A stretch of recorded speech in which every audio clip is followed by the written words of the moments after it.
ज्या दिवशी भरपूर कामं असतात ना त्या दिवशी असं काहीतरी कुटाणा होतोच आणि आता तुम्हीच सांगा की कसं चिडचिड होणार नाही। सो काल दसरा होता, त्यानिमित्ताने मी मस्त अशी छोटीशी सिंपल रांगोळी काढली होती। मला काही जास्त परफेक्ट येत नाही, तर झालं असं की मी मॅगी केली होती आणि ते फुल गॅसवरतीच मी ठेवली, माझ्या लक्षातच नाही गॅस कमी करायचा।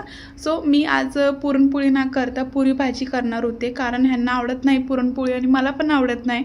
सो कोणीही खात नाही आणि आताच खाल्लेली होती, सो मग काय अजिबात इच्छा नव्हती, पण काहीतरी गोड करायचंच होतं। सो मग मी खीर पण केले होते। त्यानंतर ह्यांनी मस्त फुलांचा हार केला आणि दरवाजेला लावलं। त्यानंतर गाडीसाठी सुद्धा 2 हार केले होते आणि बुकूची छोटी गाडीसाठी पण त्यांनी हार केला होता। त्यानंतर मी छान अशी देवपूजा केली आणि स्वयंपाक करायला घेतला।